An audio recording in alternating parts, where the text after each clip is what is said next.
Hey, hello everybody. Welcome to today's stream. How are you today?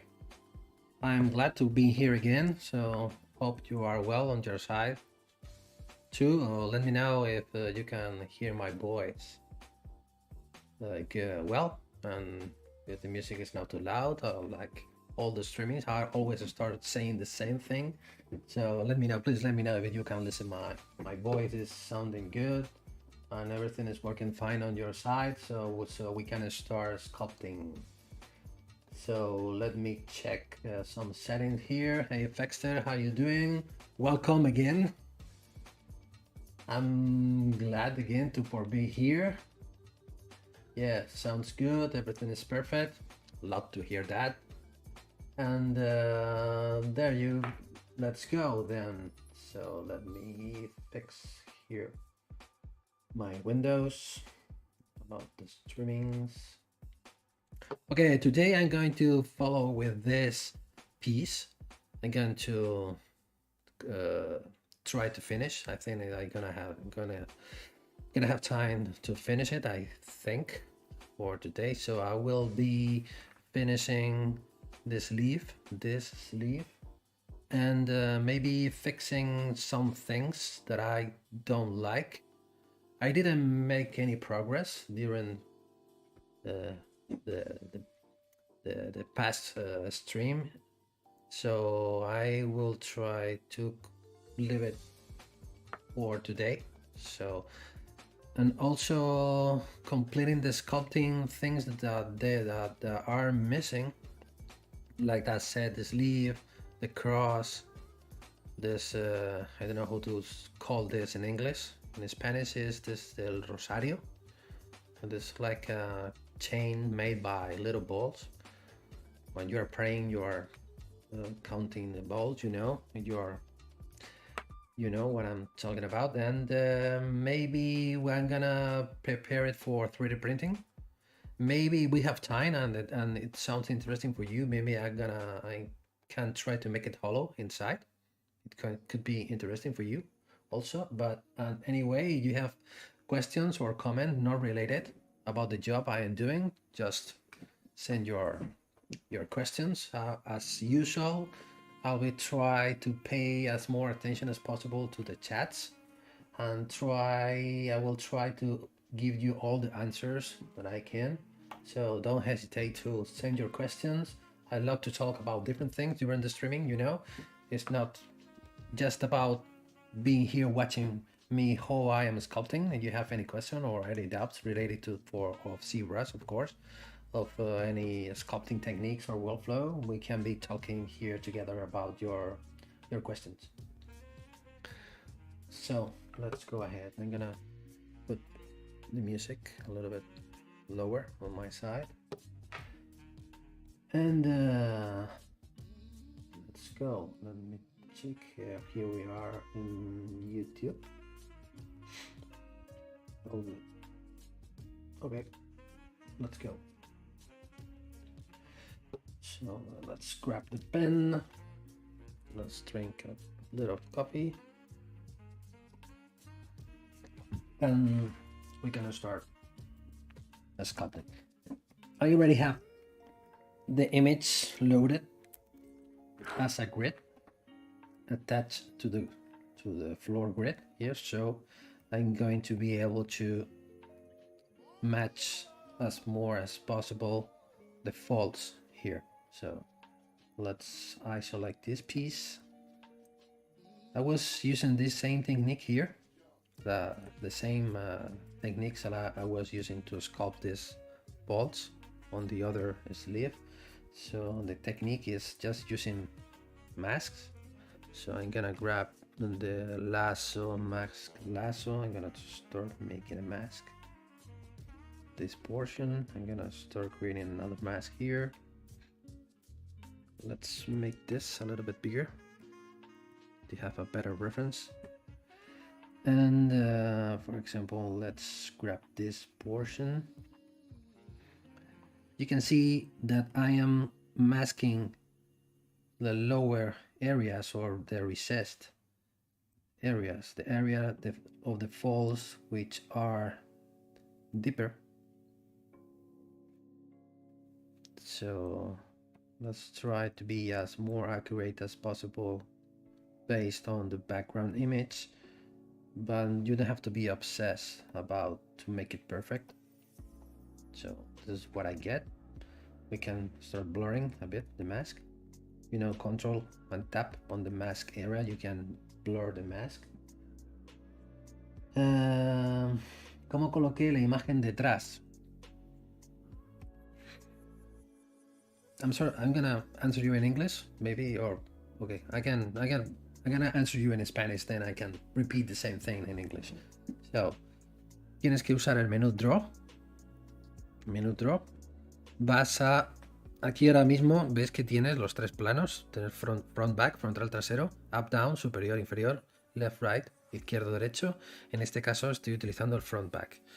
En cuanto enciendes el floor con el GZ activado, tú puedes entrar aquí, clicando en este pequeño cuadrado que tienes aquí, y aquí importar la imagen que necesites para que se acople al plano y que quede detrás. Una vez que lo tienes la imagen asignada, puedes controlar la transparencia llevando el Fill Mode de 1 a 3 y luego jugando con la opacidad. Pues mi configuración es opacidad al máximo y luego con este valor, ves, puedes hacerlo más brillante o menos brillantes para verlo mejor. I was explaining how to attach an image to the floor grid. You know, you should go to the draw menu. Here you will find the different sections about front, back, up, down, or left, right, related for each different axis. So in this case, I'm using the front, back axis. So just click it on the front, back. So you can click here and you can import any image that you want to attach to the floor. So once you have the image attached to the floor, you can change this value from 1 to 3. So you're going to be able to see through the geometry. And once the geometry becomes transparent, you can start playing with these two sliders about enhance factor and enhance opacity. So my personal preference is set up this one to its maximum value and set up this more or less at the middle. So this is not too bright, this is not too soft, so maybe stay in the middle so we can see through the image. So we can match, when we are sculpting, we can match what we are doing with the image we have behind the geometry. De nada, espero que haber sido de ayuda. Okay, so once I have this mask applied, so I can invert the mask. Before I start doing anything, before I touch anything, I like to store the morph target. I already have this button here on my custom interface, but you know that you can find this button here, morph target, store morph target. So what we are doing is we are storing the morphology or the mesh before I start making any changes. So now the mesh is completely flat. So what we can do now, using the gizmo control key, yellow square, so we can inflate, applying negative value like this. So it's like we are inflating from the inside to the inside. I don't know if I said it well, but I think you know what I'm saying. So then we can do is I'm gonna grab this brush, form soft. I'm gonna start pushing the geometry back to start making the folds on some areas deeper than others, like this. So we have more or less the same thing I am looking for. Let me check if I am using Dynamis. Dynamis should turn this on. Okay, with this resolution I am getting more than 1 million. Maybe for this little piece of geometry is just a sleeve. It's not going to be necessary to play with so many polygons. So let's go from 119 to 88, for example. Let's make a Dynamis now. Now we have above 500,000, so will be enough. No, I'm smoothing the surface. And this is let's start refining the shapes. Oh, more questions. Now, what's the function of the form soft brush? The form soft brush is one of my, you can see here, this is one of the brushes that I have here on my custom interface. It comes by default with the ZBrush installation. You can get into the brushes pressing B and F. You will find it here. Well, in this case is form soft. So the thing that I liked about the form soft is like, I'm gonna make here a test. For example, I'm gonna paint the mask here.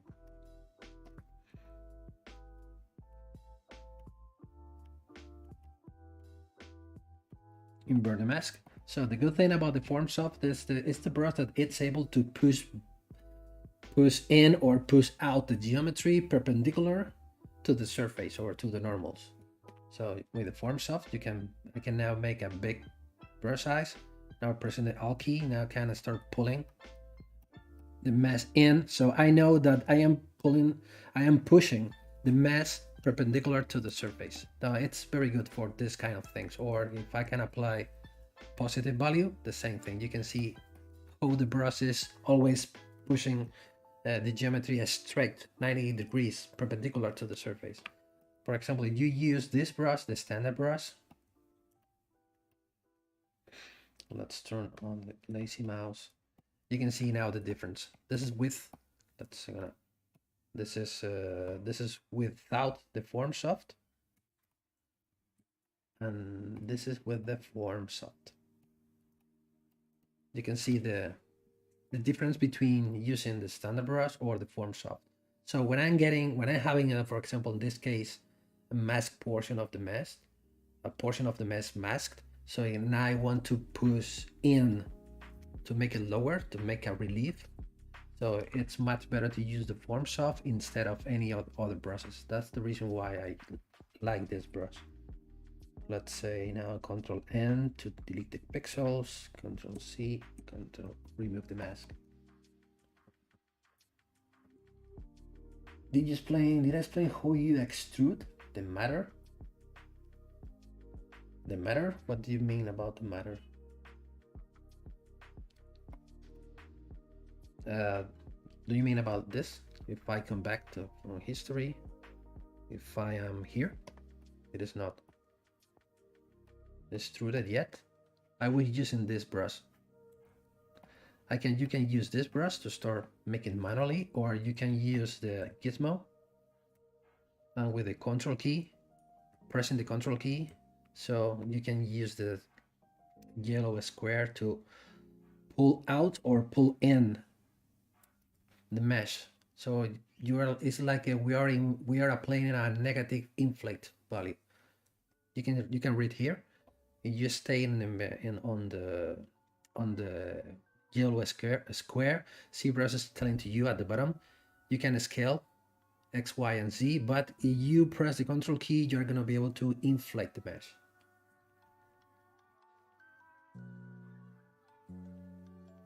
Okay, ready? Perfect. So let's repeat. So to start sculpting locally, you can use the form soft to start pushing. I'm using the wrong word. I'm sorry. They're pushing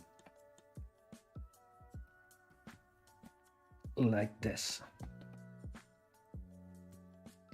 We can use. I decide to set up this to 88. Let's Dynamesh. Let's start smoothing.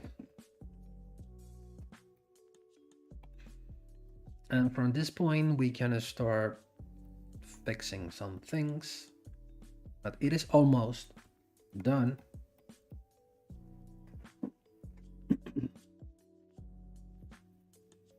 So I'm gonna use this brush as case last. I prefer to change the default brush to the default alpha to the alpha 39, so I can start. For example, okay, before I start doing this, I can see here, let's make this bigger.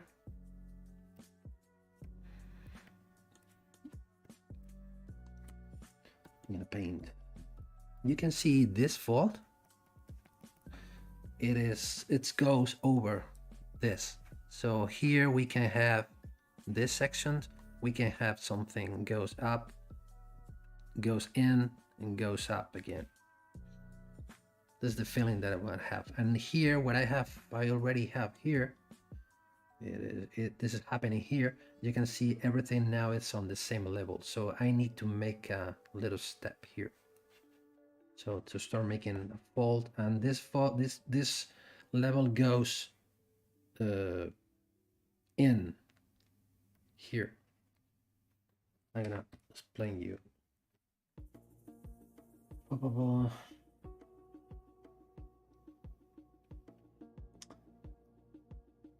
Gracias a ti, Memo Cosa, por estar aquí viendo el directo. Si tienes alguna pregunta, pregunta lo que necesites.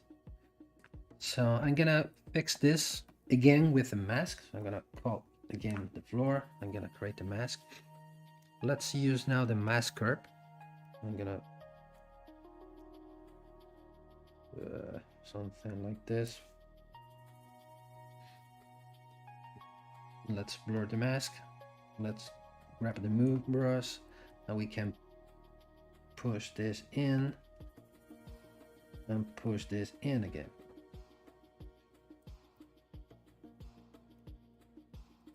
And now we have the effect we are looking for. So maybe the tip that I can give you, or maybe the idea, maybe it's much better to call it the idea than tip, because I didn't invent this way of working. It's when you are sculpting fold, so don't be fighting with the different brushes to try to achieve the effect that you are looking for. So don't forget to use the help of a mask. So it's going to be very useful for creating folds, for getting the effects of the cloth. So in some cases, very difficult to achieve this effect just with the sculpting brushes. So it's the same thing here. I can now change again to the lasso. I think it's a better way to achieve a more realistic cloth folds, because when you are sculpting cloth folds just with the sculpting brushes, the cloth looks and I always say that looks like melty cheese, so it don't look real. So now I'm gonna use the move brush with the back face active. I'm gonna start pushing this here like this. Let's invert the mask, turn the back face mask now, so I can push this down and pull this in. So you can see, just pulling or pushing the mesh with a mask, you can achieve the effect of the fold. So now I can use the H polish to start getting this part completely flat. Not that much. Let's make it smaller. The brush, we can start creating a plane here. So your folds becomes more real with this technique. Just my way of thinking. I hope that you are thinking the same, watching what I am getting on the folds.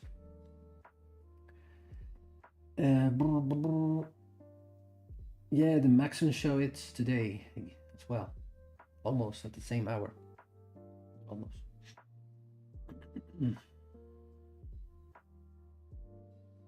Yeah. So let's grab this, the pinch brush, to start painting this part. I'm going to use the H polish to start making more sharp edges here.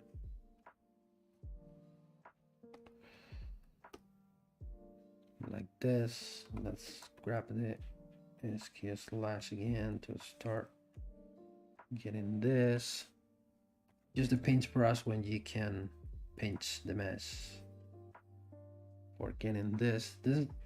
As always, I'm saying during all of my streamings, that's the reason why I used to use most of the time Dynamesh instead of regular subdivided meshes, because I'm always destroying or stressing the mesh, pinching, pulling, pushing, or breaking the mesh to getting the effect that I'm looking for. That's the reason why I used to avoid to use subdivision levels. I'm not saying that it's a wrong way of working, but this is just my personal preference. Gonna create the mask here. Here we have a nice effect here on this left. I'm gonna grab this portion like this, and now with the move brush, this should go inside, and then invert the mask. We can pull this out like this. Now I can pinch this. This is too thick. Let's pinch it to make it thinner. With the move brush, we can, let's use the back face, so we are getting this kind of fold effect. Invert the mask. Now let's make this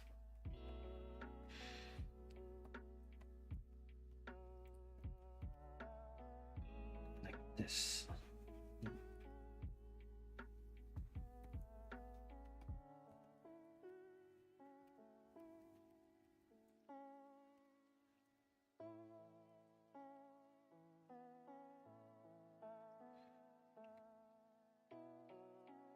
Okay.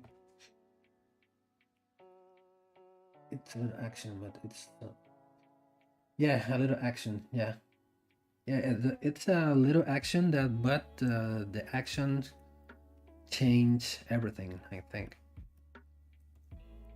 think it's the kind of thing that you can see on a final piece, and you think, oh, it has been done, but you don't realize how simple the trick or the action is.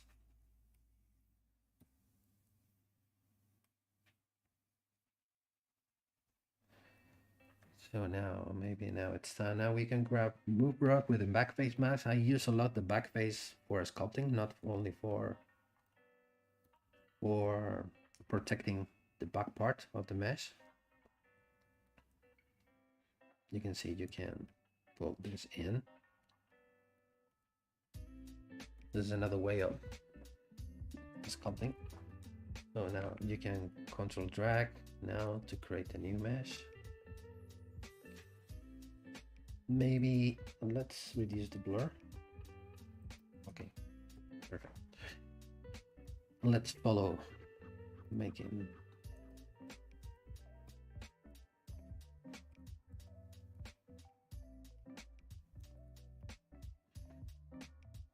I find sculpting for very relaxing. I love to sculpt folds.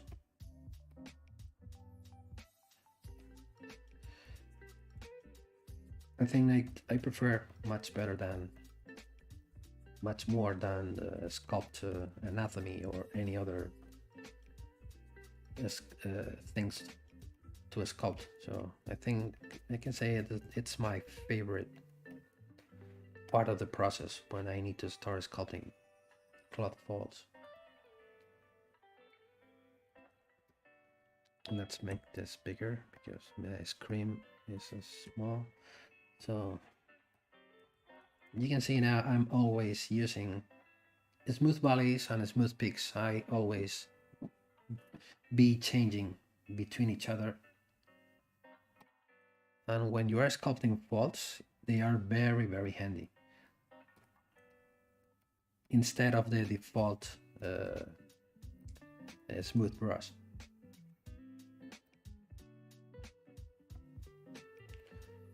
Thing we can say is we can leave it like this.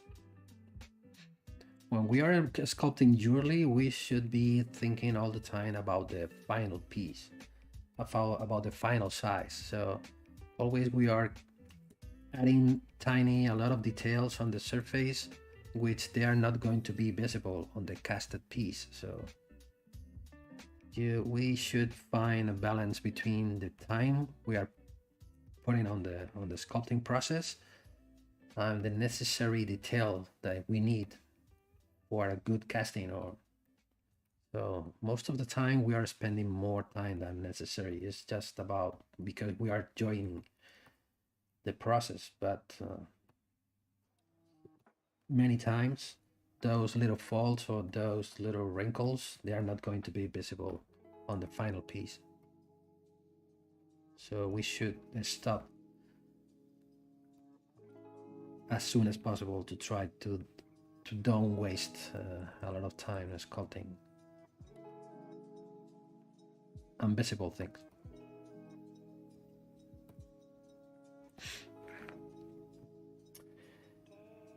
Yeah, hey, attentive, Slug. Hi, how are you doing? Yes, it took a few minutes, but we already see the difference on a fully completed piece. Yeah.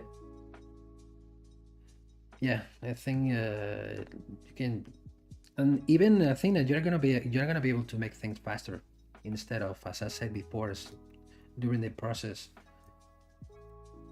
to trying to sculpt all the folds manually with the sculpting process with them. So okay, I think it's going to be enough like this. Maybe I'm going to change this. I'm gonna create a little plane here, another one,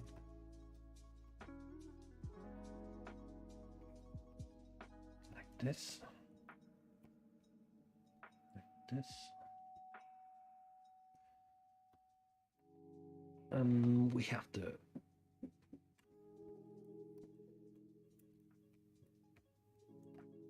We have to the fold looks strange because here in the middle of the arm of the sleeve has something like a bubble or something. Looks a bit strange, but okay, no problem. It's just a little thing that takes the words.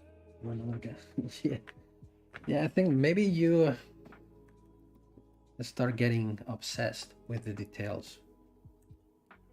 But I think with this kind of little things, you start developing your own style, so that which can be you can recognize on your pieces. That's the thing that I like about doing this. Let's fix this here and there. Maybe I can start breaking this flat surface into some little faults here. I think it's happening something different here. The image is not giving to me too much information because this area is too light, too bright to see any details there, but I can think that I'm gonna apply my own things. I'm gonna create a mask here.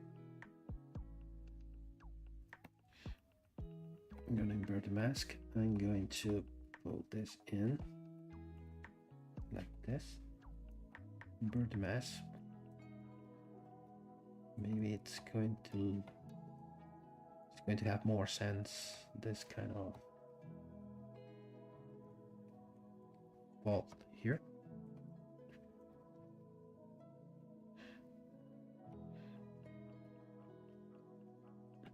This.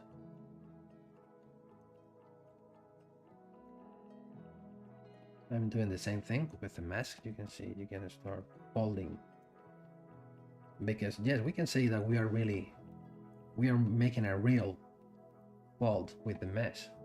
Maybe that's the key of this technique, because you are folding the mesh. So that's the reason why you are getting more realistic effects than carving or sculpting the mesh.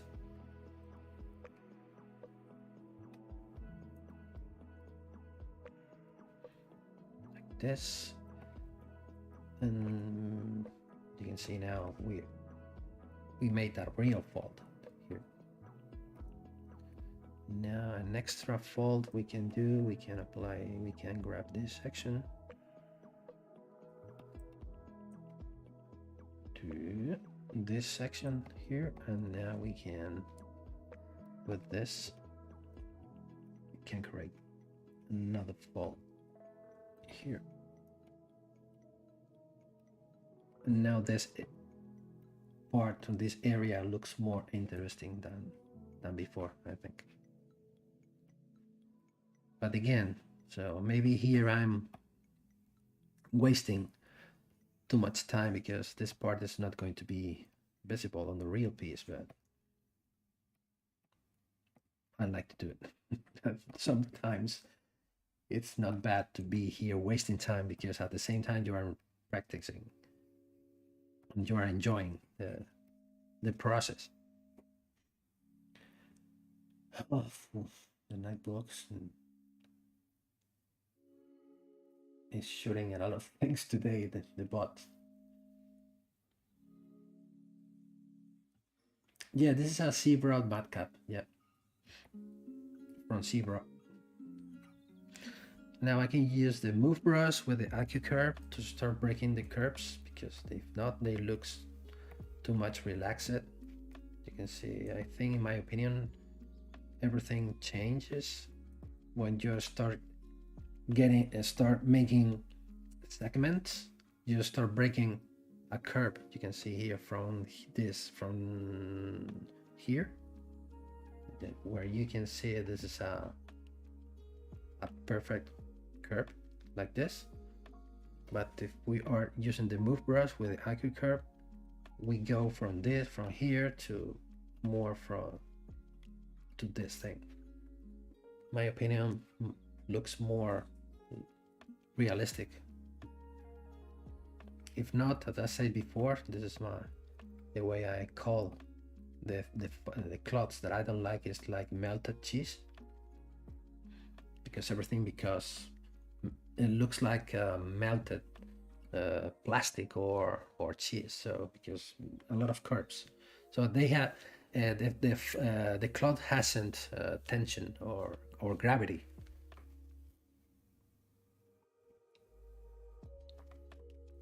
And you can achieve this kind of gravity effect or tension just turning on this little button here, AQ curve, to the move brush. So you can start moving the mesh like this, start playing little touches, start breaking the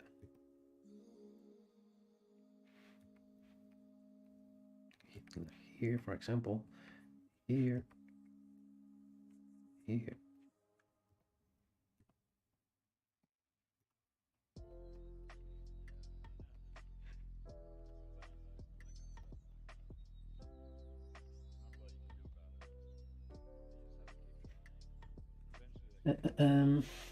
The fold after the one at the cuff, the one that forms an inverted U, I think could have some pinching. It's a little flat. Which one? The fold after the one and the one at the cuff. The U. Which one? I don't see what inverted U. Maybe this one? This fold? Pinching is a little flat. Just a suggestion. Yeah, it's a good suggestion, but not really sure. Which fold are you referring with? Turn on, off, back face. Here, the little U, this. Here I have a U. Here I have another U here.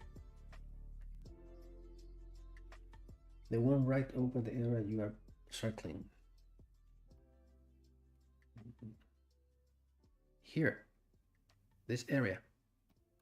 Please let me know. I'm sorry. This?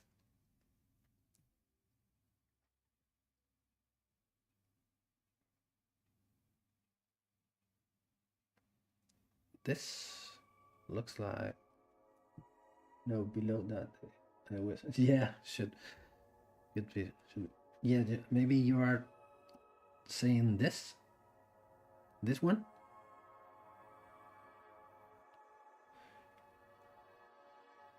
Oh, this one. You say that looks a bit flat. Yeah, maybe, yeah, maybe what we can do to break that flatten effect, I'm gonna grab this portion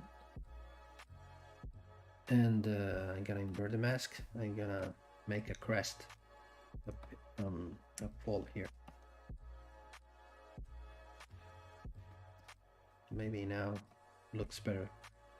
Maybe sculpting cloth folds can be an endless process. You know, you can be here the whole day tweaking little things.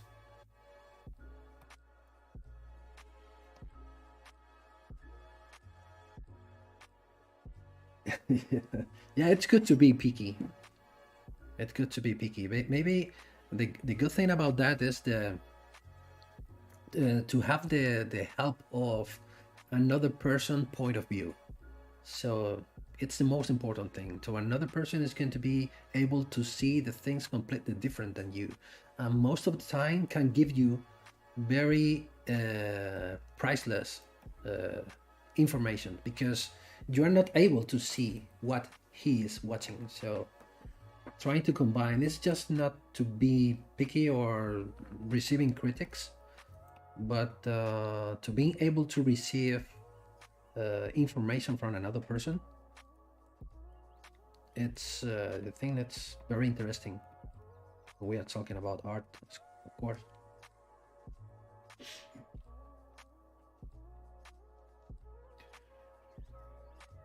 Yeah. Oh yeah, the closest that to that is getting up and walking away for a bit. Yeah. Yeah. Another set of eyes. That's the right sentence. Yeah, as many as possible. Different perspective, different point of views. Yes, you are right. So it's a very important thing. It's a very important thing. And even your own eyes, when you're working on a piece or on a sculpture the whole day, or during a few hours, and you leave it for a few hours again, 2 hours or 3 hours, and you come back and start sculpting again, maybe you are going to be able to see mistakes that you were not able to see when you were sculpting before. So it's crazy, but it's a good habit to, one as we can call, leave it breath for a moment. Let's come back and start watching what you are doing with a fresh eyes. So important.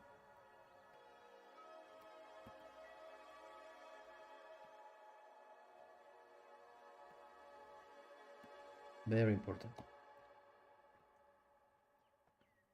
Okay, I think it's going to start be time to wrap up this. I'm gonna fix the eye.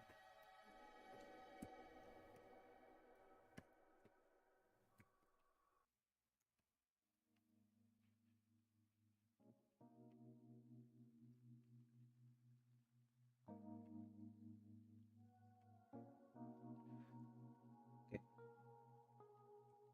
Let's sculpt a little bit the hair. Now with hair, you can see we have a very low dense mesh, about 28,000 polygons. So we can go to the Dynamesh utility. Maybe for that little strand of hair, we can play with 600,000 polygons. It's going to be enough. It's not going to be, I think, necessary to put more polygons. And let's start sculpting hair. For the hair, I used to start with the clay buildup. I like to remove the alpha. And that fold kind of resembles the creases. of the hand, which are said to represent stigmata. Mhm. I didn't understand you. That fall kind of resembles the creases. Which fall?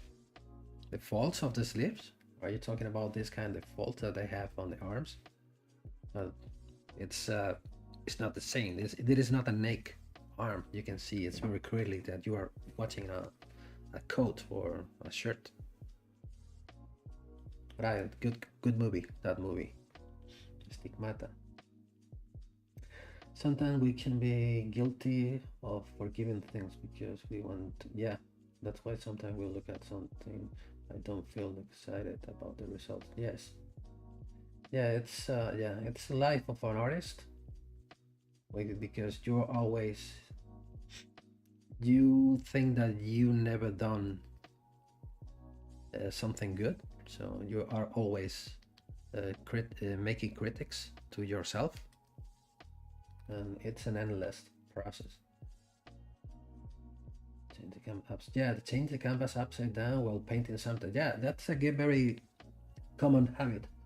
When you are painting, flipping the canvas upside down or flipping the left or horizontally when you are painting on Photoshop, for example, to try to find the things that don't work. So it's a good way to find things or fix wrong things. The dorsum of the nose and the 8 of the tear. So, yeah, because she has a very strange nose, very long and straight. And you are saying the dorsum of the nose, the 8 of the ear of the tear could be slimmer. Yeah, but maybe here the problem that we are having here, because here from the original reference, I'm gonna make it being able to see it complete. So here the problem that we have here is the light. So the light is casting very dark shadows and in some areas very strong shadows, and maybe it looks like the volumes they are a little bit confusing because the lighting, I think, but you are saying that maybe you can be right. For example, I can grab this and I can pulling this here, making this, because he has the eyes like this is, we are enhancing here the sad expression of sadness, I think, with this little touch.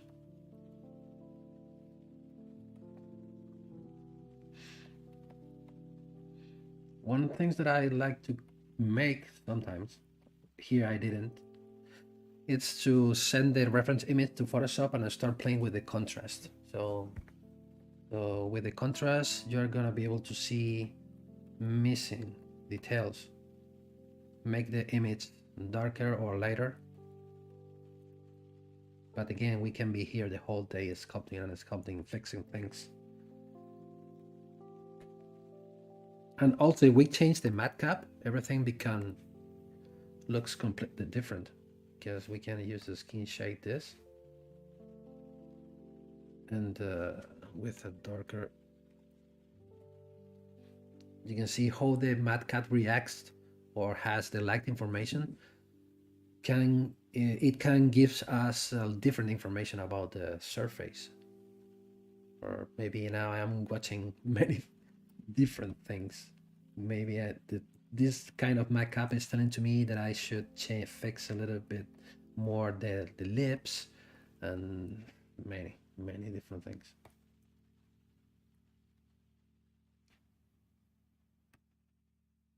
So let's come back to the original, because you can see the matte caps reacts a bit different.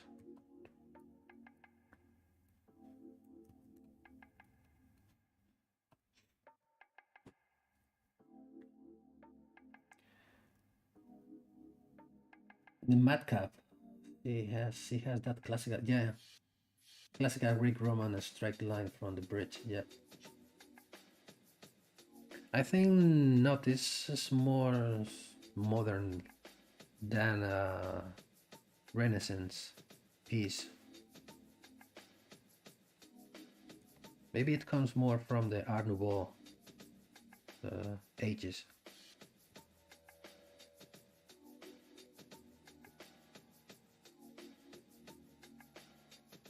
But don't forget that here we are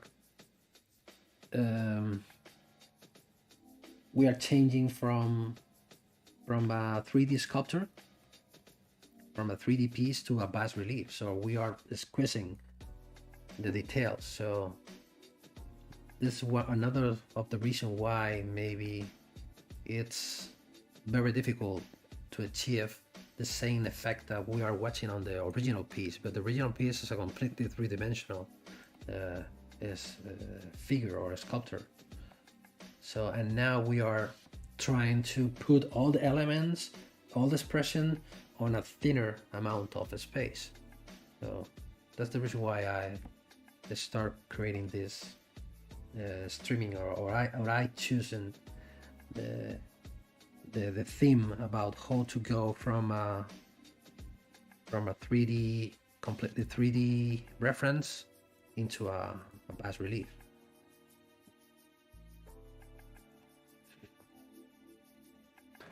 How did I activate the madcap? So you can get into the madcaps, select, change it, and here I have my two preference of madcaps. We can go here, select the madcap, I come back again on your madcap selector. First time.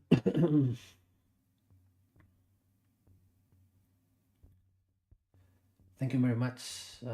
Attentive, best luck 5. First time you are getting a chance to watch me. Thank you very much for being here today. Very impressive. Thank you very much. Thank you very much. I really appreciate that you like my work.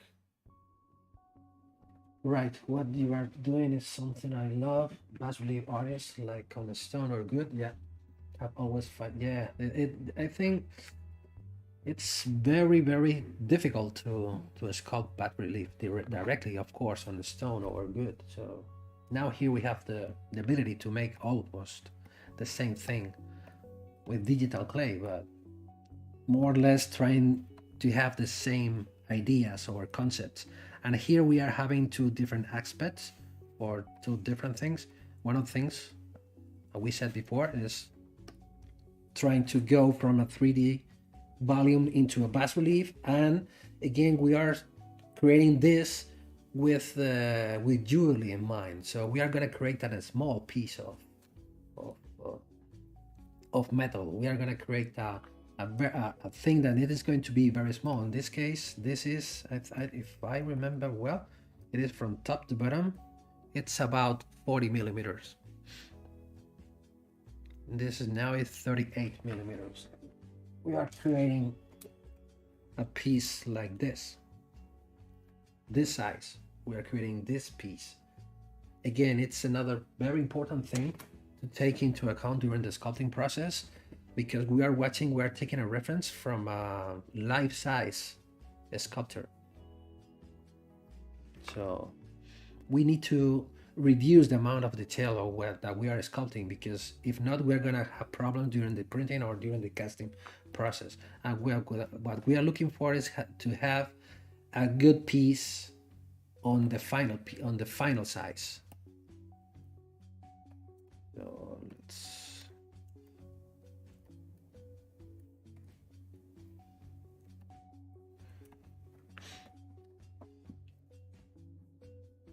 Pablo, yeah, thank you. Yeah, it's a reference that I love it when I found it. I think if I remember well, it is placed on a Capri cemetery. From Capri. The model, I'm not sure if I'm gonna print it or not, but most of the things that I print, I sent for printing, or for casting or for manufacturing, they are print on a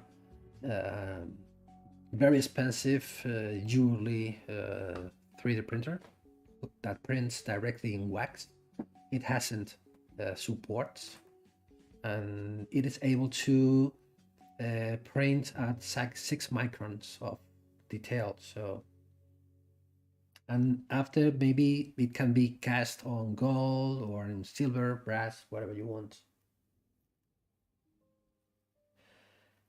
The negative, yeah, if you are thinking about to start manufacturing different pieces of the same design, then you can start making molds, depending on you have in mind to start selling, start manufacturing more than one piece. Yeah, we can make molds. Okay, let's go ahead with the hair. Fine, you don't have enough time anyway for all. Yeah, this is again, I am trying to show as many techniques, as many things as possible during my streamings. So maybe I just to leave it as it is. Maybe if after the streaming I follow working on it, because I can't avoid it. But I'm gonna leave just for being talking about more different things, not just sculpting the same thing during the whole streaming. Are the casting model made in casting models depend if we are talking about the master model, most of the time, as I said before, I use a wax printer, and then you can start making the mold, and then you can start using an injection machine to start injecting wax into the negative space. So once you have all of the pieces, all of the copies in wax, you can start using the lost wax process, or start casting, going from the wax piece to the metal piece. Yeah, wax cool, it's like 6 microns. Yes. Yeah, I'm using Paolo here. If it's a good way, you can fast way to know how many tools we are using here. You can see here the 20. So I am using 20 subtools at the moment. If you can see how many, if I, for example, it's a good way to see. If you turn this on, I'm gonna turn off the light booleans. You can see with this button, the polyframe, if I turn this on, you are able to see the wires or the lines of the polyframe. If I turn this off, if I make a render, let's change a white color, for example this. If I click on render, you can see how many. Okay, this one has 2 polygroups. Let's take 1 polygroup, Control W. This also have 2 polygroups, different polygroups. You can see here, let's see if I turn off the shadows. Where is it here? If I turn this off, you can see how many subtools we are getting. This one, this one, this one. Each color is 1 piece till 20 pieces. Counting with this. So here we have 20 pieces.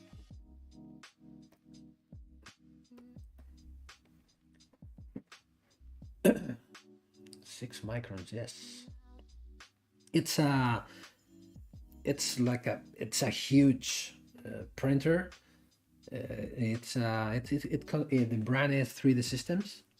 It prints directly in wax. It has 2 different waxes. One wax is the building wax, and another wax is the support wax. So once you have the piece with the supports, you can melt the support with a liquid. The liquid is something like an oil, so you can I don't know how to say it, is the dissolver, to solute, to dissolve the supports. I'm from Spain.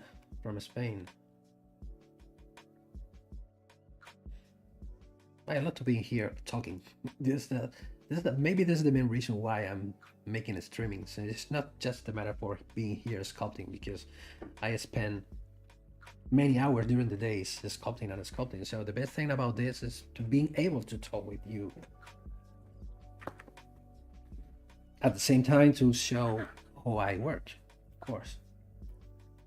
I'm gonna correct this little fault here because this part is too flat. I was saying before I was about to start sculpting the hair, but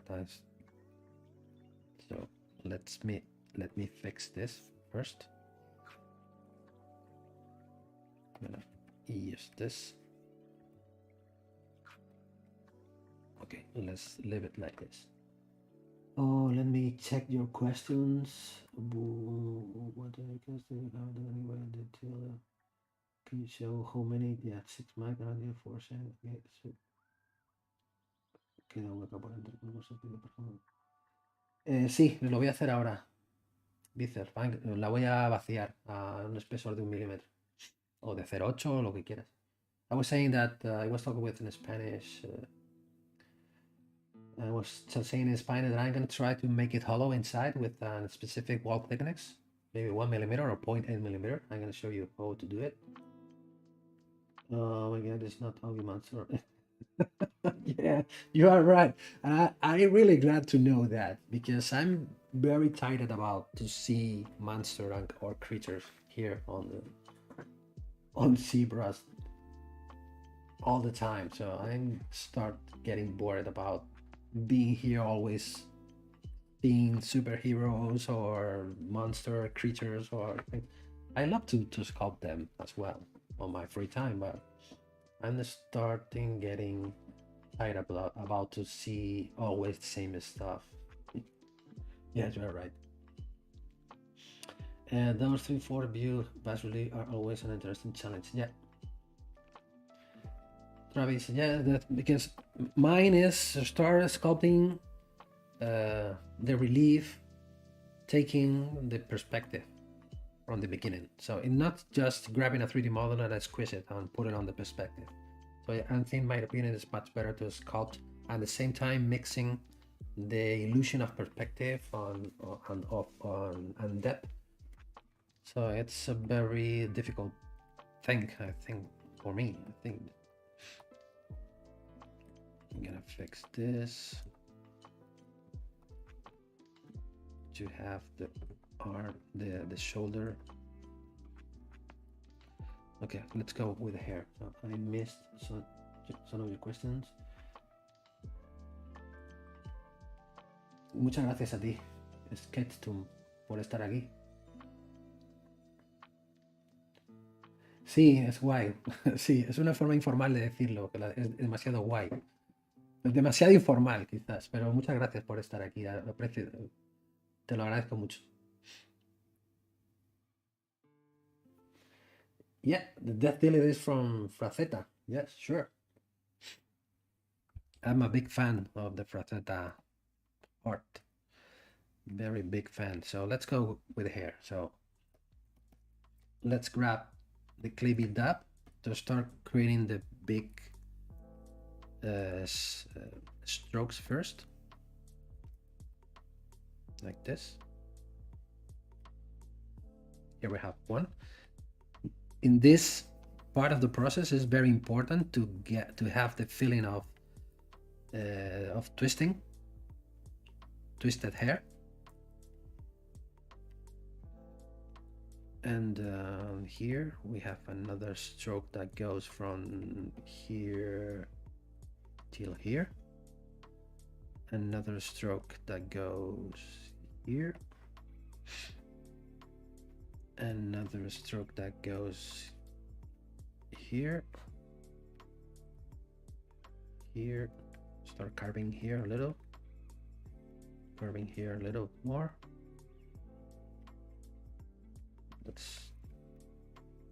And now we are start getting the feeling of twisted hair or coiled hair with a few strokes. This stroke ends here, and here we can have a mask, this, And now we can start creating this. Let's pull this in, push this in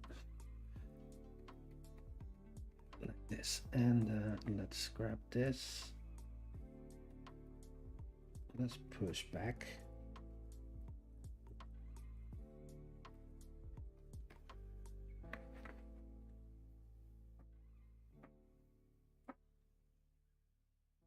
Join, okay, very nice, thank you. Bienvenido, Daniel. Saludos de Madrid. Yo soy de Madrid también, como tú. Es que tengo, yeah, I was making a let me go to my YouTube channel. You go to my YouTube channel. See, to find me, you type in Nacho Riesco. Here you will find, here you have the whole process to create a skull ring. And one of my previous ZBrush live streamings, I was sculpting. Let me click here to be able to watch the whole videos. Now, if you go to the list, here you have here a compilation of all of my previous ZBrush live streamings. I was making this this ring. This is kind of a scroll, Baroque scroll ring. I was sculpting this kind of ring design. So you go to my YouTube channel, you're going to be able to see this video. And also you go to the ZBrush, to the Pixologic, no, much better to type in Pixologic, and you go to the official Pixologic, and you go to the list.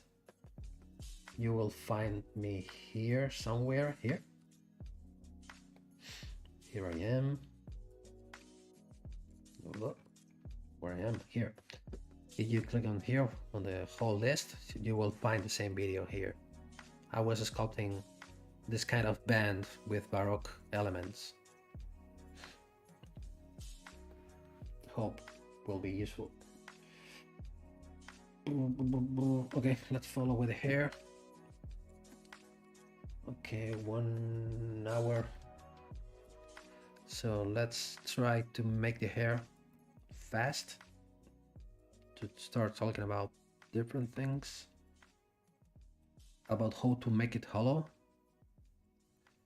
on the back, and maybe we have time to how to add a gallery or back cover or whatever you call it. I found many ways to call the same thing. I think the most common way, if we are using jewelry words, it's creating a gallery on the back. So like this. Okay. And now we can just move back face mask to start fixing things. Control drag. And now what I normally do is using this brush, or you can use, for example, the standard brush with, for example, let's grab the Alpha 39. Let's turn the lazy mouse so you can start, let's apply more intensity. You can start making this. Let's change 0.2 instead of like this. And now you go to the Alpha, modify, and you can say H. You duplicate the Alpha, you're gonna be able to start making more details on the like this.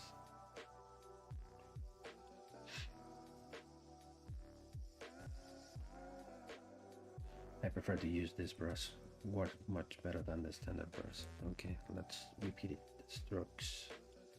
Let's apply more intensity. bigger size, like this. The brush goes here, and now you're gonna start creating the hair.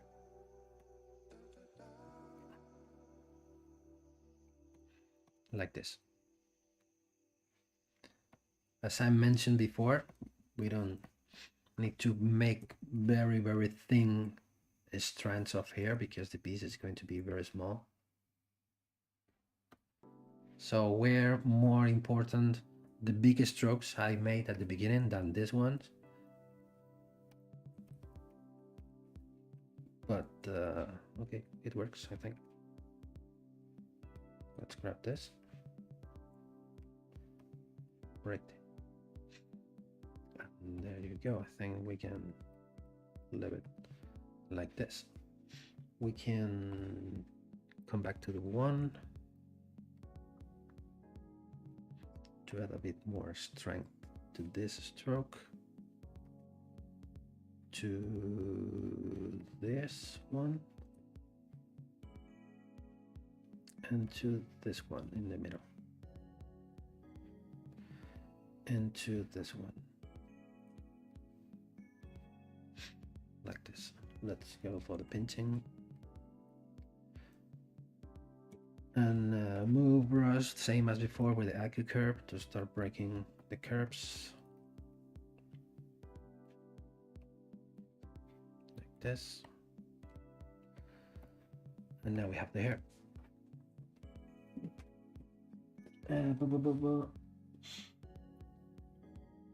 Qué bueno haber pillado este tiempo. Yo también soy diseñador de joyería y he visto algunos trabajos tuyos. Gracias, Carolina. Gracias, Carolina. Me alegro de que hayas llegado a tiempo. Acuérdate, normalmente son todos los miércoles a la misma hora. Hoy es una hora antes, normalmente es a las 6.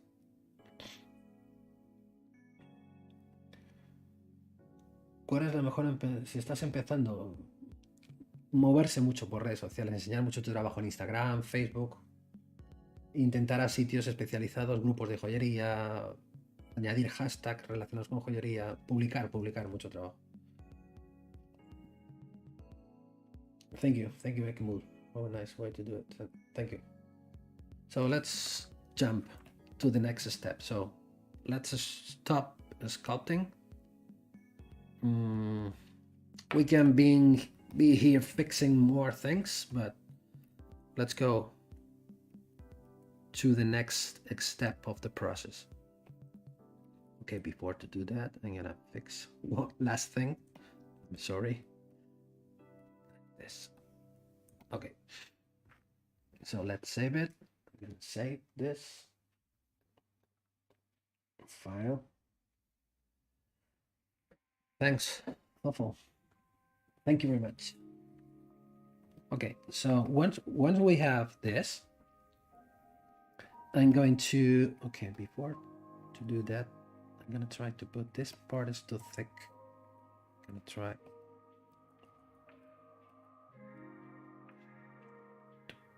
to make it not so thick there.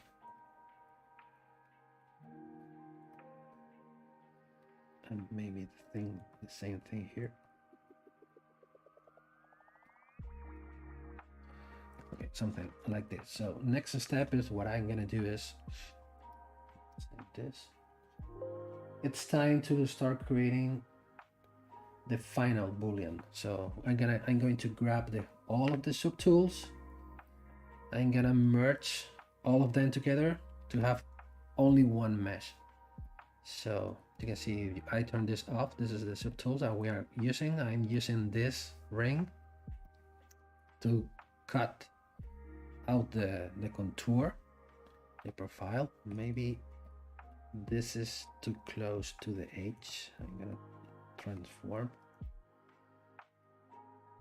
this. And I used this extruded cube or cut out the back part to create a vertical cut. So now it's time to go to the boolean. Make a quick save first. And I think I was using dynamic subdivision for the cube and for the ring. So I'm going to turn this on and make the Boolean mesh. It's just a matter of time because ZBrush is making calculation about the operation, the necessary operation for the final Boolean mesh.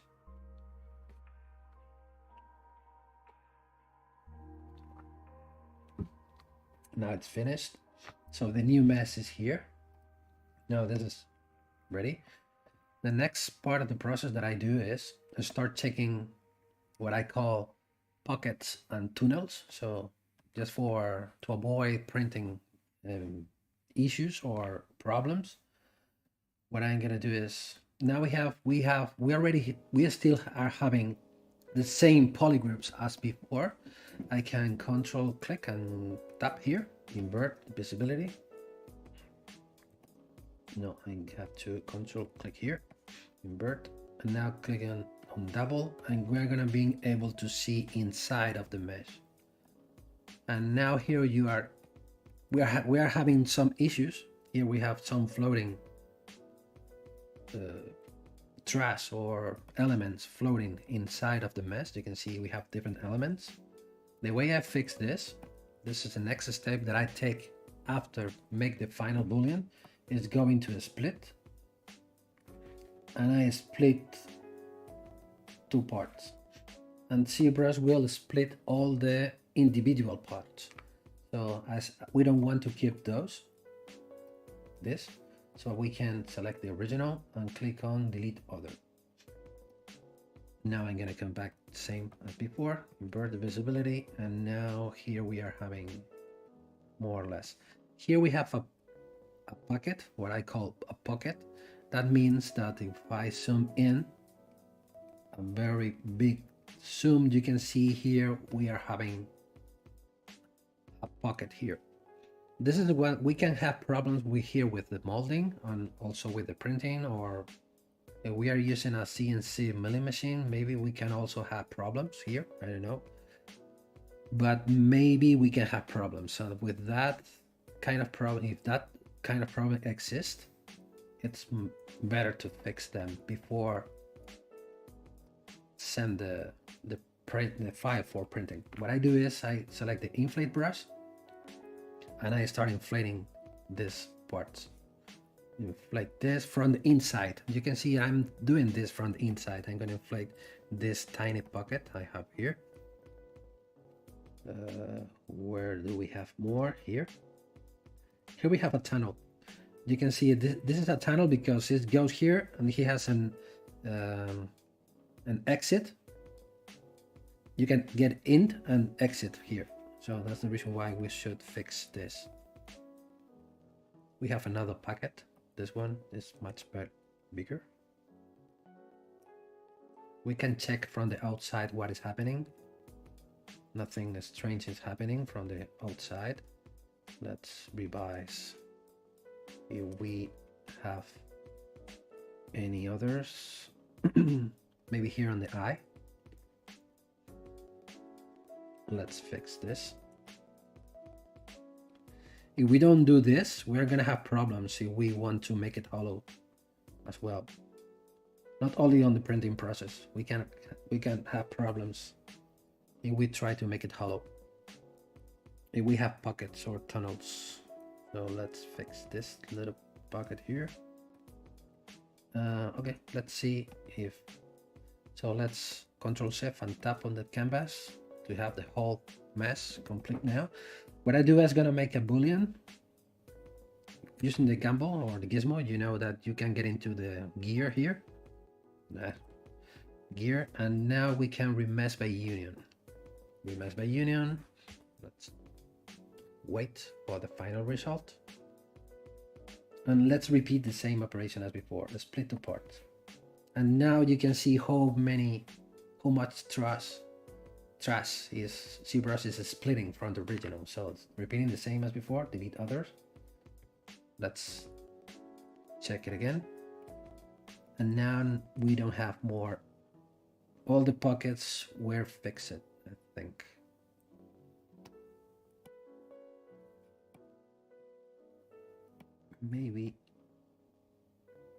maybe here we can, with the inflate brush again, we can put this, we can fix this, we can fix this a little bit, small touches. And maybe here on this hair, I think everything looks good. Okay, same as before. Gizmo, gear, remess by union. Remess by union is making a boolean. So it's just making a watertight mesh. So the result of this, what I was doing is, for example, I have a pocket, something like this. What I was doing with the inflate brush was making something like this. We went from here to here. We're just inflating, we are crossing, we are, yeah, I am saying it well, right? We are crossing the mesh. So we are creating here a contact point. So when ZBrush is creating the boolean using the remess by union, ZBrush is gonna get rid of this part. And I'm gonna get a continuous surface like this one. So we are gonna remove this little artifact inside of the mesh.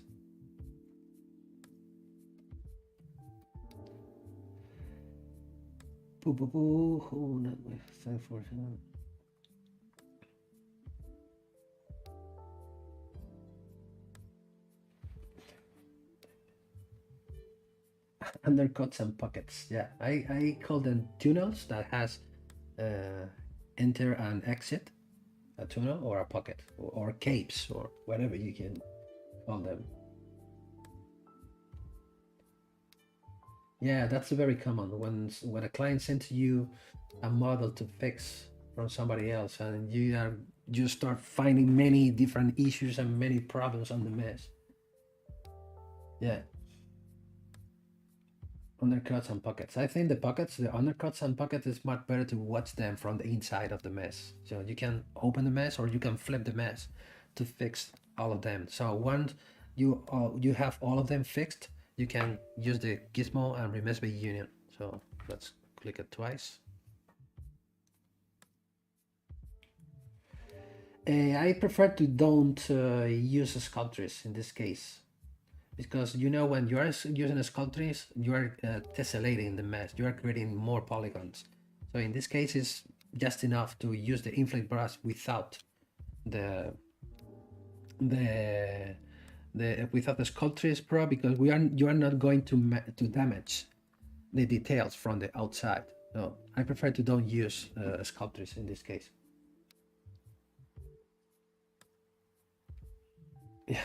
Yeah, sometimes depending on the kind of design or work, it can turn you crazy. So now it hasn't. Let's split two parts. Now we still are having more garbage or trash from the inside. Let's delete other. I'm gonna repeat the same. Remess by union.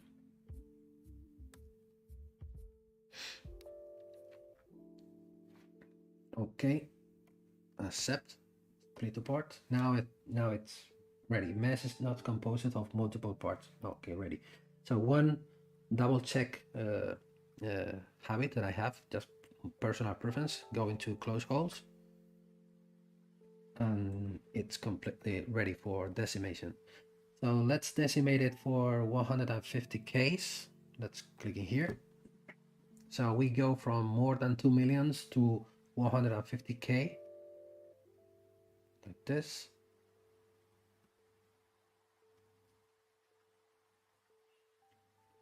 Let's wait.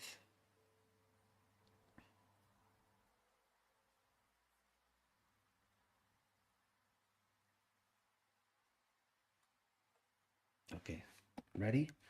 So we went from here to here. And now this is just for my personal preferences. I'm going to grab a portion, and now I use the Sculptist Pro, for example, for start blending the limits of the different subtools. What I do is, using the smooth valleys with the Sculptist Pro active, I can start smoothing this transition, because if not, the neck looks a bit weird.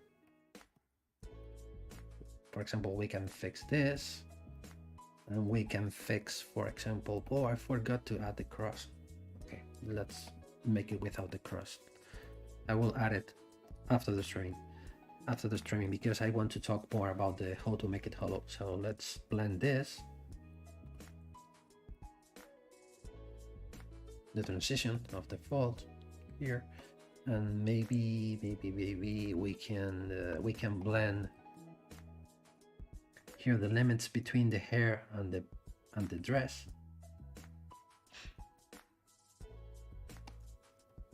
Here, notice that I'm using the smooth valleys, so I'm always only smoothing the cavities, like this, and then I'm gonna blend this part as well.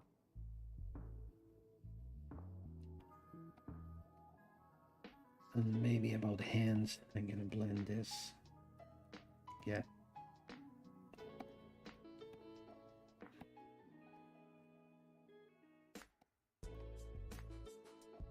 For example, this is another good way to fix pockets. For example, using the Sculpting Pro and the smooth valleys, you can start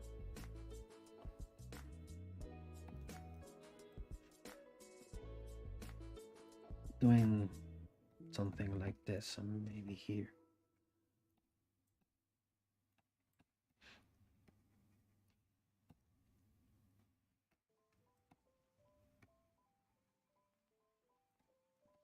Here, maybe blending this part of hair here.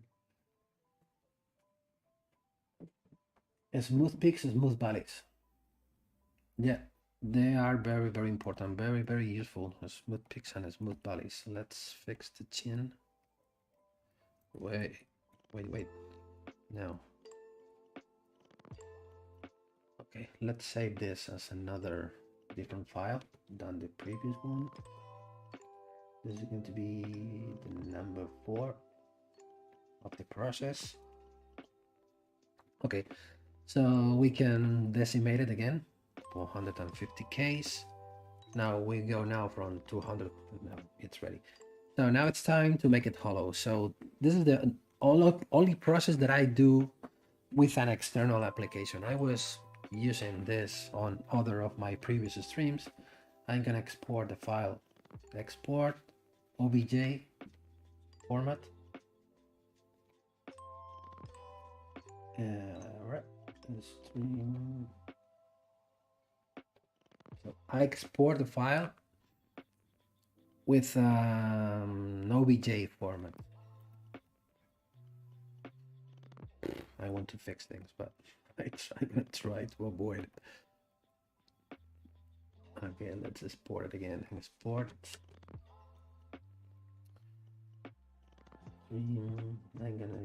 I like to use the OBJ format when I am sending files to an external application. So the application I was talking about is Mesh Mixer. Go to Mesh Mixer. It's a free software you can import. Oh. Okay. Let's import.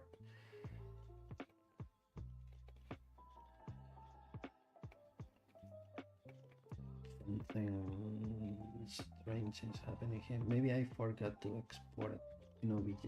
OBJ here,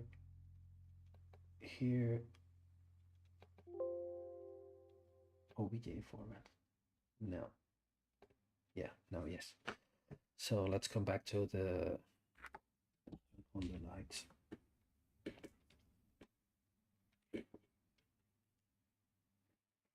Okay, let's go to where are you? Here. Mesh Mixer, import, and here we have the, doesn't matter the red point, so we go to edit, hollow, let's make it 0.8 millimeter thickness. Solid accuracy, I prefer to change this about the accuracy and the density and update the hollow. I'm gonna come back to ZBrush. I'm gonna check the size first. If I go, you know that you can control the measurements with the scale master. You can go to scale master. Now this is the real measurements. This is it has 38.770 from top to bottom, 27 by 6 millimeter from side to side, and 3.75 of thickness. So I think you can see in some part it's almost impossible to make it hollow, because I'm gonna try to make another thing. Okay, come on. Yeah, I'm gonna come back from history, because in some areas, for example here, it is so thin that it is not possible to make it hollow, because I was not sculpting this piece with the idea to make it hollow at the end of the process. This is going to be just a bas relief. I'm just planning to use this just for talking about. Let's create a duplicate here. I'm gonna use this. I'm gonna come back from history. Let's go before the decimation. Let's go. Where are you? Here. What I'm gonna do, I'm gonna extrude the back part. I'm gonna Control Shift and click. I want this surface. I'm gonna create an edge loop on the border with a crisp active edge loop. Now I'm gonna create a mask here. Convert the mask. Come on. I want you. Yeah.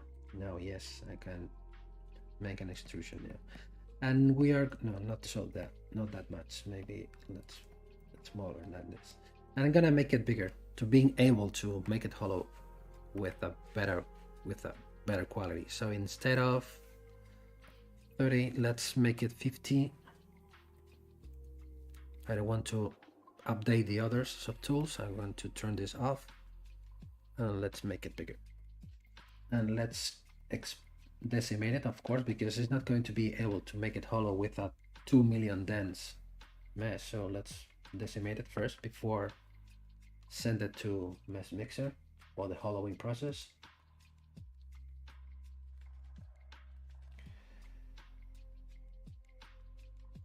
Hems and diamonds.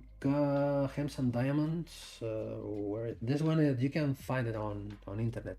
It's a free brush, or you're gonna be able to find many different brushes for hems. Paul, what are you thinking about the NFT commission for ZBrush? That's a very actual thing that it is happening. I can't tell you nothing about it because I haven't got any experience about NFTs yet. I don't know. Only thing that I can tell to you is that I don't understand it, or I still don't understand how it works.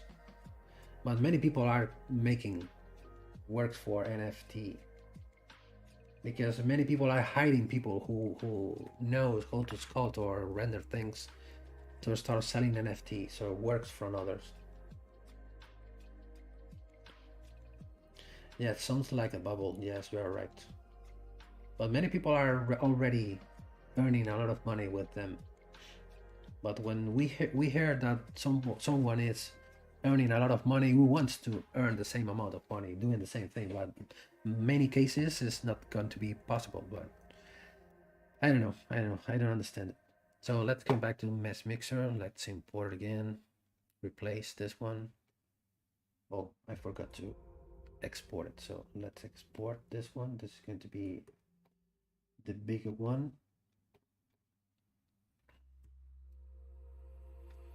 Come on, let's export. This is going to be the B. The stream, believe. Okay, so let's come back to best mixer, import, replace, and let's make it hollow. Come back to edit, hollow. 0.8. The reason why I use this application is because I find that more accurate that ZBrush for make things hollow. When we are talking about jewelry pieces, right? So if you are trying to make hollow pieces about figures for resin and things like this, it's complete. You can do it within ZBrush without any problems. But as many of my clients are requesting to me, make it hollow at 0.6 millimeters, 0.8 millimeters, 1 millimeter with a very precise wall thickness, is the reason why I use this. So you can see here what I'm doing is just creating the offset. So once the hollow is done, we can click on accept and export it again. This is my process. I export it again, overwriting the previous. The Mesmic is telling you this. I don't care about it because I'm going to fix it in ZBrush. So let's continue.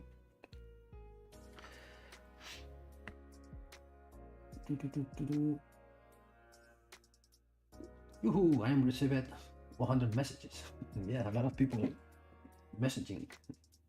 Good news. Yeah. Okay, so now we can come back to ZBrush. I import and overwrite the same subtool.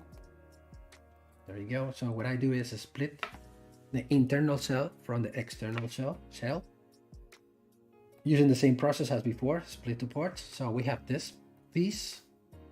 This is the internal offset. I need to flip it. This should be here. And the only thing that I do is, for example, I'm going to select this one. What I do is I'm going to create the mask to start creating the hole, because the internal cell, the offset, is still inside. That's the reason why we still don't see it hollow inside, because it's going to be necessary to make the necessary subtractive Boolean operation to make the opening. So I select this one. Let's create this mask pen. And now I start shrinking the mesh. Shrink, shrink, shrink, shrink, shrink. Sharpen the mask. Shrink in the mesh. Sharpen the mask. Shrink in the mesh. Sharpen the mask.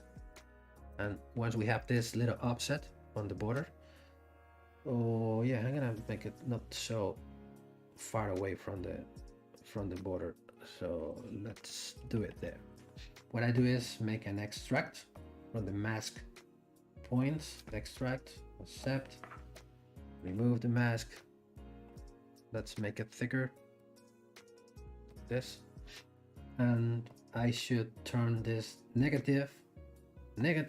I have the piece completely hollow inside with 0.8 millimeter wall thickness. So next step to take, I'm going to select this one. No, not this one. This one. I'm gonna apply some polish by features to try to get the smoother borders. So to start creating the back cover or the back, okay, what I'm gonna do is I'm gonna append maybe going to append the cube because I don't like this thickness here. Append cube. Where are you? Here. This is the cube. Gonna go in here, make it bigger, like this. I'm going to use this cube as another negative mesh to start creating. Yeah, here, almost on the border. Oops, like this. The amazing thing about the Boolean systems of ZBrush, we can grab, for example, this is the opening. This should be a little bit wider. Okay. So I can select this. This is the opening. I can use this, the move infinitive, and kind of start. Okay. I'm using the. Whoop. Yeah. I can start making. This is the opening, yes. Or is this? No, it's this one. Yeah, like this. We can make it smaller.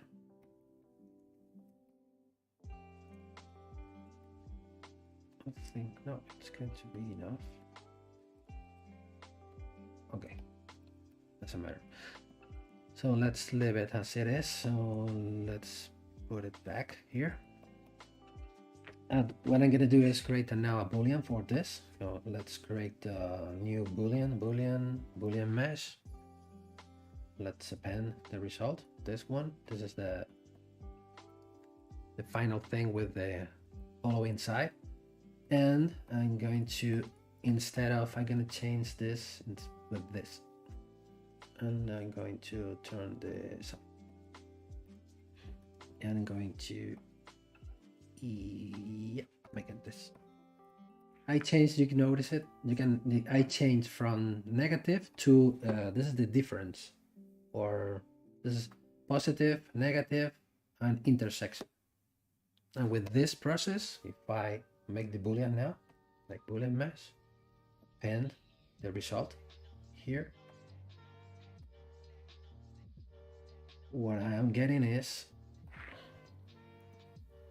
this is wrong because yeah, well, we can make it bigger. I made it wrong because this tool, I made it wrong. So let's delete this. Was a bad decision to add this cube for the explanation. So let's come back to the visibility. You, and you. And this is the okay. I should turn this off. Turn this off. And where I am. Why I am not watching? Okay, it should be here. Okay. So now I'm going to fix this to the border. This.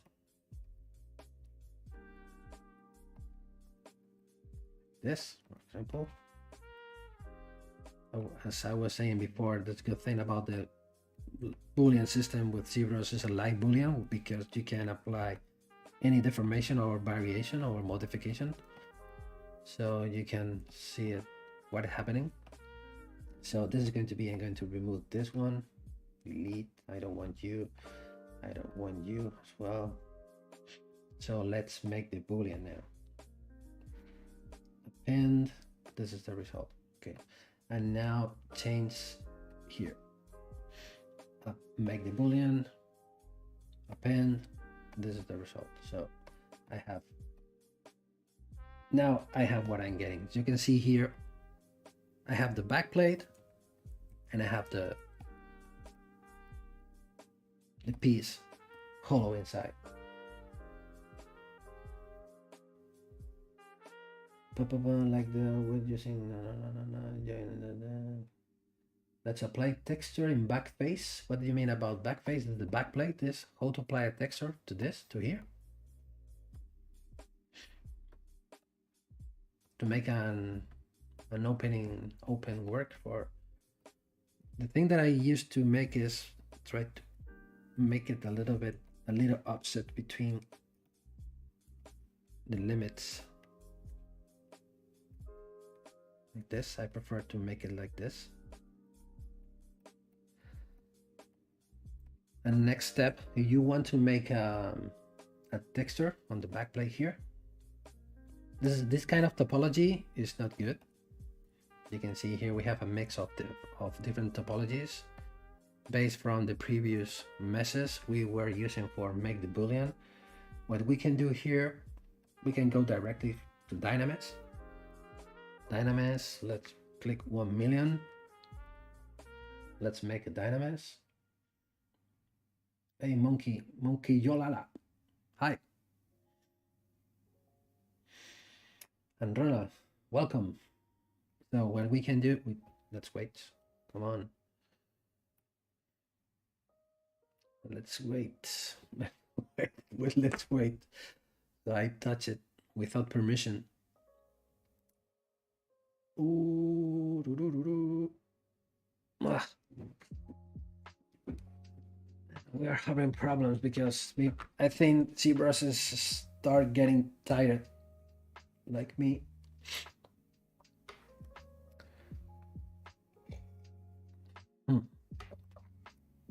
ready. So let's save.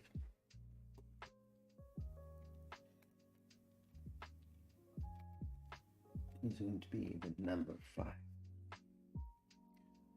So what we can do if we want to make an opening work, if we can make a freehand, or I don't know, because here we have a lot of possibilities. We have a lot of possibilities. What we can do, for example, let's make a freehand work to don't be here spending too much time. I'm going to select this polygroup. I'm gonna shrink the mesh. Shrink many times, make a mask. So you want to know how thick we are creating the offset, what we can do is zoom in, go use the transpose line, and we can here start taking measurements from the border till here. We have 0.8 millimeter. Here you can read it here. I am reading here on the top left corner, but you also can be able to read it here. 0.8 millimeters. So it's good. So we can shrink the mesh 2 times to start having more safe 0.9 millimeters, 9.5, like here. So what we can do now from here is we can invert the mesh here, and we can, for example, what I do is using the mask pen, I set up the focal shift to -100, turn on lazy mouse with the 0 lazy steps. So we are going to be able to start. Let's create, I don't know, maybe let's some curves. If we have, for example, my brush size is where are you? Brush size is now 928. I can take a measurement here from this point to this point. How thick the stroke is about 0.9 millimeters. So we are creating 0.9 millimeter thick wires. So has sense. So we can start creating our custom design. For example, we can start creating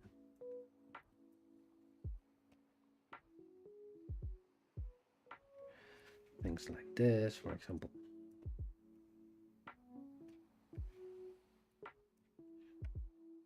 Or if you want to create a custom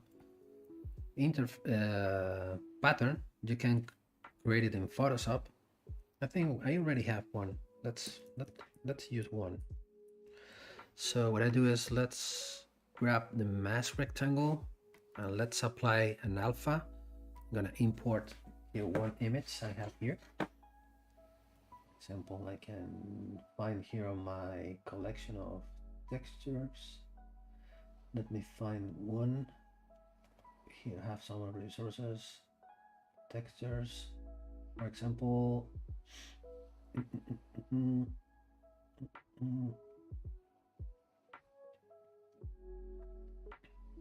Or even better, let's use instead of use the mask, let's use the surface noise. So let's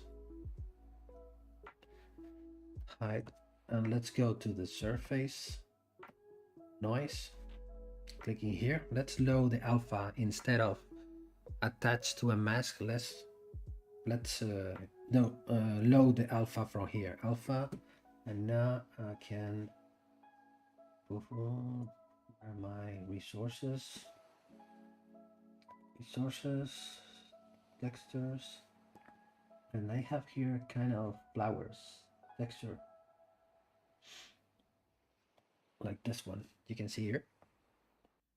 I'm gonna change from white to black. I don't want to use the mix basic noise, and now we can start projecting. In this case, I think this pattern is not a good idea. Maybe it will be better to use one more regular shape like this one, for example. This is a seamless pattern. I think, this is going to be very easy to create this in Photoshop. You can go here. Let me check how thick is this. The wires are 0.5 0.5 millimeter, maybe a bit too thin. Let's go back to the noise. Boo, I lost. No, here. Let's get into here. Now we are 8.47239. Let's go to 8.5. Nothing happens. Let's go to 9, for example. Now we are having 0.6 millimeter now, and better than before. Now we can transform the noise into a mask, mask by noise. And now sharpen the mask and extract. Accept. This is what we get, the necessary mesh for creating the boolean. Let's make it thicker.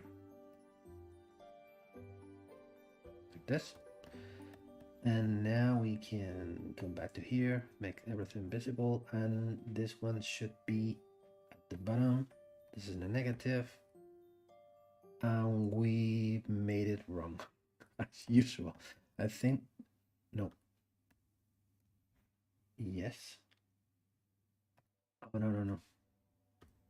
Because I already have this, should be here. I'm sorry. Now, the position of the subtool were wrong. So this should be at the bottom. It's happening the same thing. This should be at the bottom. This is positive. This is negative. Come on now. My God. So this is what we have. Let's go deeper like this. You want to remove, for example, these little holes that we have here that can make problems. We can grab this tool with the move infinitive, turn on the topological, and my God, today is not my day. Oh, I turn this off like this. Solo, yes, you can.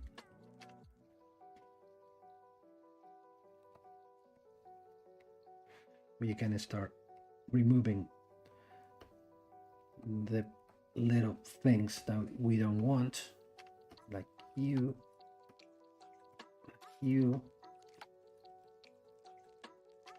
like you, like you, and like you. This, I think, could be enough. Maybe this one, they are going to be very small. So, no, let's leave at least one like this. And okay, it's enough. So we can put all of the wanted pieces into a mask.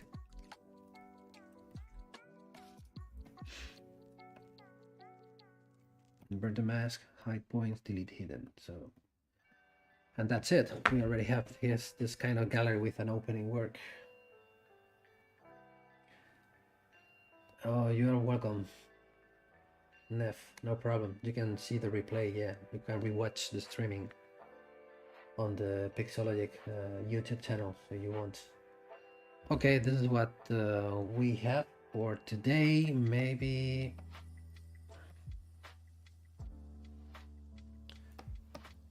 this wasn't the original idea. The original idea was more to add, for example, let's save this.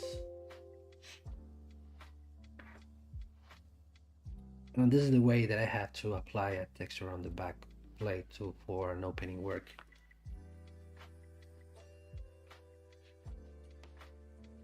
Like this. And for example, let's create, let's come back to this is the original with the original size, right? Now this one. I'm gonna delete the others. Oops.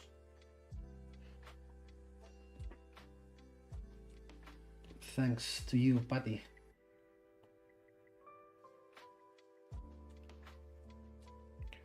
And I think it could be a better idea to have something more like this. If I'm gonna grab this. This is the original piece we have all of the subtools. I'm gonna grab this.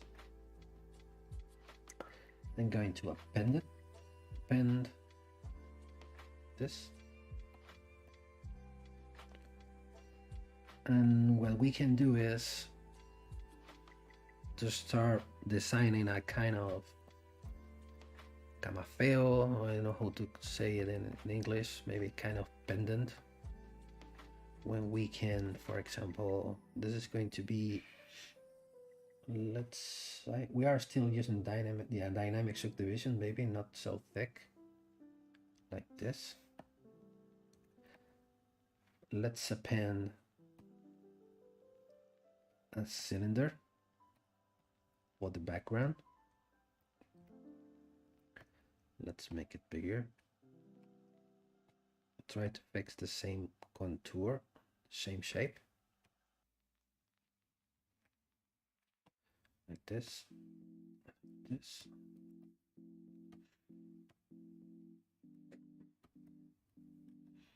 Should be here on the back. There. Maybe a little bit bigger.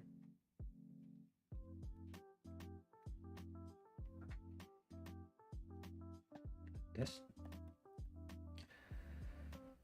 What we can do is to make some kind of dome, not completely flat, so more curved surface, more or less more like this. Not that much, but not completely straight. So I'm looking for more something like this. The way that I have to do this, what we can do is,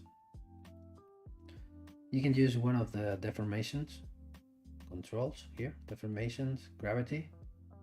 On the Z axis, I think we can start make it more like this. The problem we are having is that we don't have enough topology to do this. Maybe before do this, we can grab the C modular and start adding more loops here.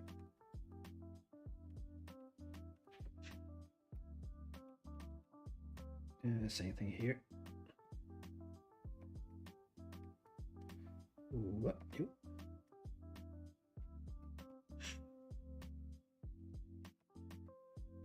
Here in the middle.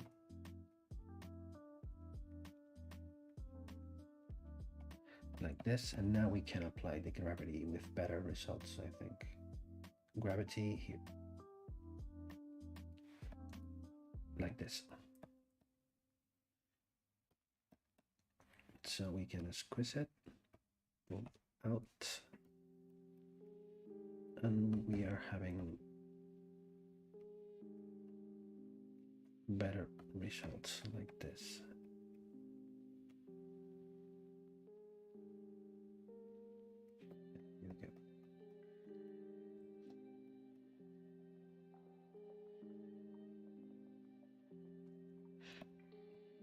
Okay.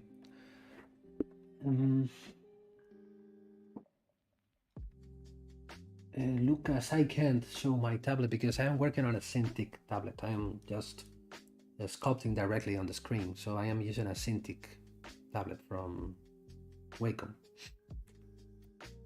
I don't like the results I'm getting this. Let's leave it flat as before. Okay, let's leave it flat because the piece is flat on the back, so let's make it thicker to be able to make a kind of a box. This, what we can do is, now we can, this is dynamic subdivision, right? If I turn this on, okay. I'm going to I want to remove this loops. I'm going to delete it to look complete. I'm going to delete all of them because I want to grab only the black part here. Dynamic, invert the mask, And now I can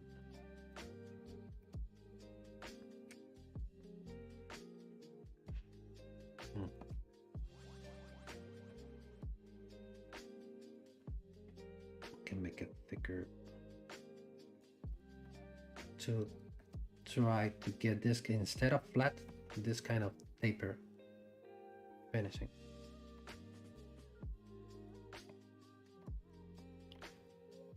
I think like this looks better.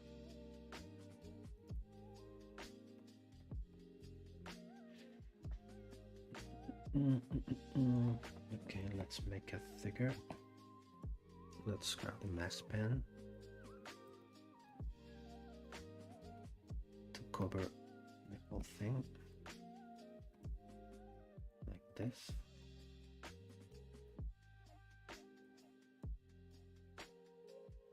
Okay, let's make it smaller.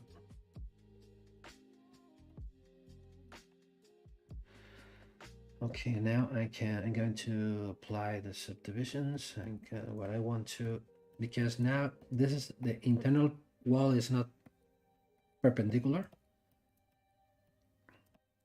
So, oops, no, I'm going to, I don't want any segments, apply. So the way we have to make it straight, this, because this is not, I want to, this is something like this, and I'm looking for more here, 90 degrees here, so I don't want this angle here. I think the best way to fix this is going to the C modular, delete all of these loops, the same from the inside. I'm going to grab only this border, transpose each loop complete, send it to the center, make it smaller, and there you go, more or less kind of bevel effect like this. Let's make it bigger, this.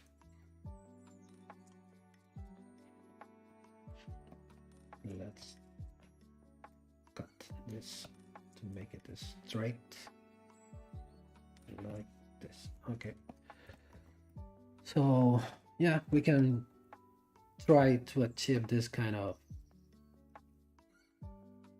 frame to try to design a pendant or something. I don't know, I just improvising. I don't have anything special in mind how to create a jewelry design, because we already have the relief, but how to transform this relief into a pendant or something. Maybe this could be an idea to achieve it. Una textura en la parte posterior para facilitar el trabajo del orfebre. ¿Te refieres a Memo? ¿Te refieres a esto que hemos hecho antes?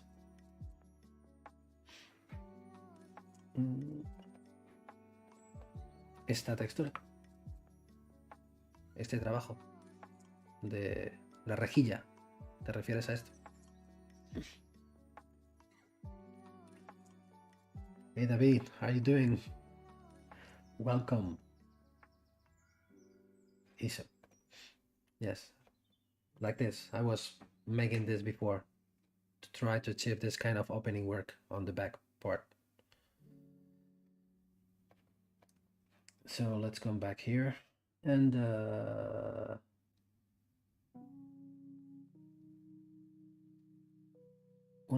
yeah, and that's it. So we have here, we can, I don't know, we can apply. Maybe the problem here, maybe this is too thick. My opinion, maybe it's too thick, but we can make it even more like this. It's gonna looks better, maybe like this,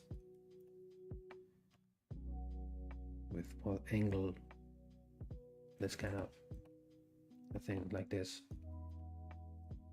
And also we can create here a kind of texture on the back plate. So it's this one. Let's groups by normals, crease polygroups. Let's add more. Let's create a series measure because I'm going to try to apply a texture on the back part. Series measure with the double, keeping the groups. And now we can subdivide 1, 2, 3, 4 times 2.5 million. So to apply a texture here on the background, we can use the noise maker. We can use the default noise plug that we have here. Maybe Voronoi. This is one of my favorite noises I use very often. Voronoi. Okay. And I don't want to use the mixed basic noise. I don't want to make it with more strength, with less amount, maybe something like this. Now we can start applying this kind of texture, maybe with more strength. And this is going to be the background. Let's create different versions. I'm gonna create a layer for this version. Let's apply to mesh, noise, apply to mesh twice to be sure that this is going to be well casted. And let's create a new layer. And let's try another noise. Another noise that I like is this one. Spheres, snake skin, psychedelic is this one. It was turbulence. No. This corrugated, I don't know how to pronounce it. Okay, let's make it smaller. Vertical lines like this can be another option. Let's apply to mesh. Oops, this should go here on this layer. So apply to mesh, noise, apply to mesh. Here we have another version. Let's make a third one. And another noise, psychedelic. No. Maybe width. Yeah, this one looks nice. Another could be nice. So let's apply to mesh, noise, apply to mesh. So we have three different noises. We have this one. We can combine them together if we want, or maybe we can this one, we can this one, we have this one, and we have this one. As many as we want. A spiral. Yeah, we can make a spiral one. Let's create a new layer.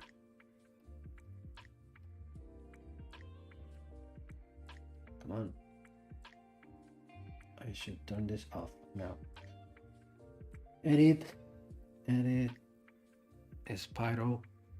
But with the spiral, the effect is a bit strange. Okay, you can play with this, with the angle. Maybe in this case the offset is it off. We can. Then it's not going to be possible to fix in the center. Oh. With the scale, with the angle, with the offset, no, this is not a good idea. Let me, here we can play with the scale, reset angle. So, oh, could I push it to the left? Then this is just a matter of the topology. For this, this is not a good idea. This is how it looks like. Maybe in this case, it will be nice if we can, for example, try to start creating some concentric circles here on this to here, something like this. Maybe it will be better to make this manually instead of with an automatical way, like with the surface noise, because if we go to stripes, the stripes are vertical lines. Plate, textile, no, this one, pick that. They would, yeah, good is a good idea. So let's make it bigger. Let's play with the offset.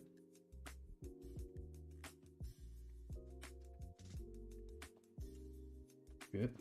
Angle is okay. The scale is okay. Yeah, it can be something like this. Yeah, like this looks nice also. Yeah, I like it. Hey Tadun, how are you doing? We are doing well, so we are almost finishing. Has been fun here sculpting this piece today. Can you ask me the process between sculpting in ZBrush and creating the pendant in real life?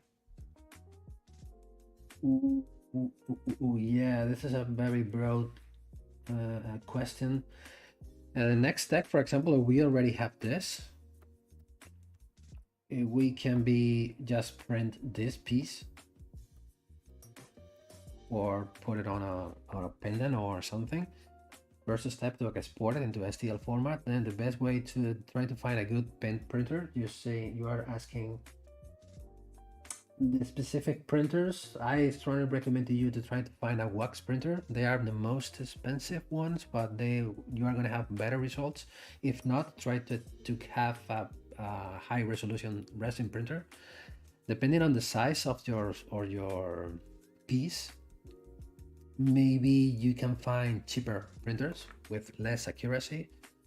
But for example, in this case, this is almost 40 millimeters. Maybe with a Form 2 or a Form 1 from Formlabs is going to be enough to print this piece. So you can select a castable resin. So once you have the piece printed on a castable resin, you can send it to a casting house to print, to use the lost wax process to go from the printed piece to the casting piece, to the metal piece. It's a long journey, and many processes are involved. Okay, so we are done. So I'm gonna try to send this over to Keyshot to try to start making a good render, just for posting images of the final piece. I don't like what I did about the pendant. Pendant, in my opinion, don't look very nice. So I'm gonna leave it alone like this for the final render. And on the next streaming, I need to start thinking about which is going to be my next design. So I have something in mind, but I'm not sure, 100% sure which is going to be the next. Anyway, I think I will be with you not the next week.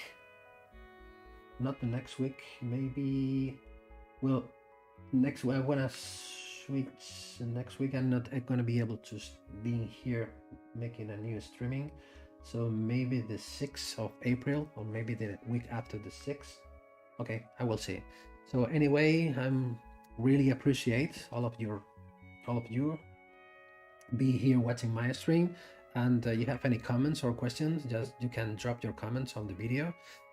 Don't forget to subscribe and turn on the bell to stay tuned for the future streaming that will be happening during the week. And thank you very much again. I really appreciate your support, and has been very fun to be here sculpting with you today. So have a nice day and see you on the future streaming. I don't know now, but I will post the next date on my social media to talk about my next streaming. So thank you very much, son. Goodbye. Bye.